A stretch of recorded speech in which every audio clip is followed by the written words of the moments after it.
terkenal itu? Oi, oi, oi, perkenalan dulu, bos.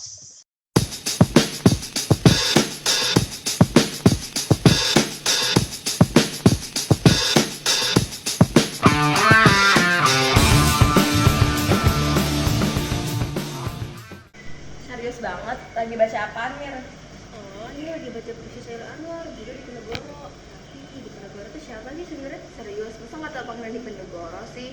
Tahu sih, Diponegoro itu pahlawan nasional yang berusaha mengusir Belanda di Jawa. Betul banget, tapi ya sebenarnya tuh banyak tahu fakta menarik tentang kehidupan Pangeran Diponegoro. Pangeran Diponegoro tuh lahir pada tanggal 11 November 1785. Nama awalnya itu Bendara Raden Mas Mustahar. Terus setelah ayahnya diangkat jadi Sultan Hamengkubuwono III, beliau ganti nama jadi Pangeran Haryo Diponegoro. Pokoknya orang cerdas banget deh, hobi baca, terus jago soal hukum Islam Jawa. Oh, keren juga ya berarti. Tapi kok dia lebih suka ke hal-hal yang keagamaan gitu ya daripada keraton? Iya, padahal Pangeran Diponegoro itu ditawarin buat jadi sultan, tapi dia menolak karena nggak mau hidup mewah. Terus juga ibunya bukan seorang permaisuri, dia lebih suka hidup dekat dengan rakyat biasa. Ditambah dia juga ngerasa banget kalau pengaruh Belanda di keraton makin kuat. Jadi dia lebih milih tinggal di Tegalrejo ya? Iya betul, Tegalrejo, tempat yang wujudnya Gusti Kanjeng Ratu Tegalrejo Permaisuri Sultan Hamengkubuwono I. Itu tempat yang kita ngerasa dekat banget sama akar sejarahnya. Berarti si Diponegoro ini benar-benar gak suka sama hal-hal yang berbau kekuasaan itu. Yap, dia lebih pilih untuk jadi pahlawan yang lebih dekat dengan rakyat biasa daripada hidup di tengah kemewahan kerajaan. Terus kok bisa sih terjadi perang Diponegoro ya? Nah, aku mau jelasin nih penyebab umum bagaimana perang Diponegoro terjadi. Awalnya, wilayah Mataram menjadi semakin sempit akibat perjanjian gerilya pada 1755 dan perjanjian Salatiga pada 1757 yang membuat Mataram dibagi menjadi Yogyakarta, Surakarta, dan Mangkunegaran. Pada 1813 juga, Inggris membuat Kadipaten Pakualaman di Mataram. Semakin sempitnya wilayah Mataram ini membuat Belanda semakin mudah ikut campur pada urusan keraton. Di keraton juga ada konflik, yaitu Hamengkubuwono V menjadi raja pada saat masa kecil, yang membuat ada dua kubu besar, yang di satu sisi ada Ratu Ibu dan Patih Daun Reja, di sisi lain ada Pangeran Diponegoro dan Pangeran Mangkubumi. Nah, warga juga terbebani dengan pajak-pajak aneh. Contohnya seperti pajak rumah, pajak tanah, pajak ternak, apalagi pajak pintu rumah. Terus, sebab khusus perang Diponegoro apa aja sih? Nah, pada Mei 1825, semisal Residen Belanda di Yogyakarta ditugaskan untuk membangun jalan dan rel kereta api. Awalnya, Yogyakarta menuju ke Magelang melewati Mutilan, tapi belok ke Tegalrejo. Ternyata, jalur yang dibuat oleh Belanda melewati makam leluhur Pangeran Diponegoro.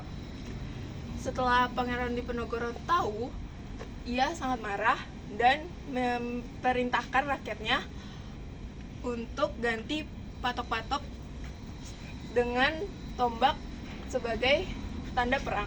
Inilah yang menjadi pemicu utama perang Diponegoro selain faktor lainnya. Jadi pada 20 Juli 1895, Belanda ini ngirim Sebayu buat menyerang Pangeran Diponegoro. Nah, dari situ pertempuran pecah, Tegalrejo dibakar dan perang Diponegoro pun dimulai. Untungnya Pangeran Diponegoro sama keluarganya tuh udah melarikan diri ke Kulon Progo, lalu ke Gua Selarong, yang nantinya tuh Gua Selarong ini tuh jadi markas utamanya Pangeran Diponegoro. Pemberontakan ini cepat menyebar dari Jawa Tengah sampai Jawa Timur. Makanya perang ini tuh sering disebut sebagai Perang Jawa. Nah, 15 pangeran dan 41 bupati ini ikut membantu mendukung Pangeran Diponegoro dalam perang ini.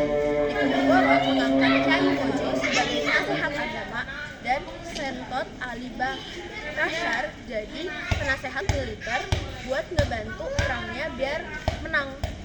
Diponegoro pakai strategi gerilya atau perang sembunyi-sembunyi.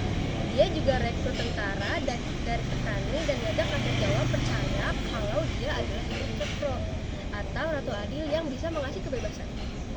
Bener banget Mir, usaha itu tuh gak sia-sia. Pangeran Diponegoro sukses menang melawan Belanda di beberapa pertempuran. Contohnya di pertempuran Pacitan pada 6 Agustus 1825. Kemenangan-kemenangan ini tuh bikin rakyat Jawa semakin mendukung Pangeran Diponegoro. Terus Belanda terima gitu aja? Ya enggak dong, pada tahun 1827 Belanda itu bangun benteng-benteng di Jawa buat memutuskan hubungan pasukan di Diponegoro. Benteng-benteng ini disebut siasat Benteng Stelsel. Nah, karena strategi ini, pasukan Diponegoro itu melemah. Nah, akhirnya pada tahun 1830, Belanda yang udah kehabisan pikiran dan tenaga memutuskan untuk menangkap Pangeran Diponegoro. Terus, akhirnya gimana? Nah, masih ingat sama lukisan ini? Lukisan itu adalah lukisan penangkapan Diponegoro yang dilukis oleh Raden Saleh pada tahun 1857. Awalnya, Belanda ajak berunding tapi malah ditangkap. Kocak banget emang.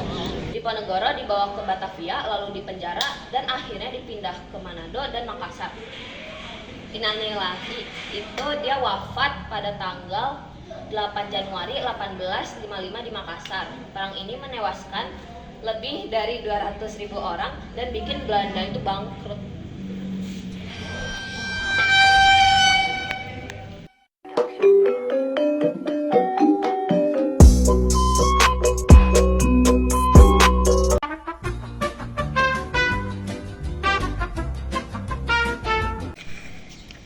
Pada 20 Juli 1825, Belanda tuh ngirim serdadu buat nangkep Pangeran Diponegoro.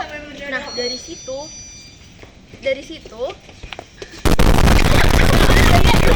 egoista refleks. cintai ususmu, minum yang aku tiap hari. Astagfirullahaladzim.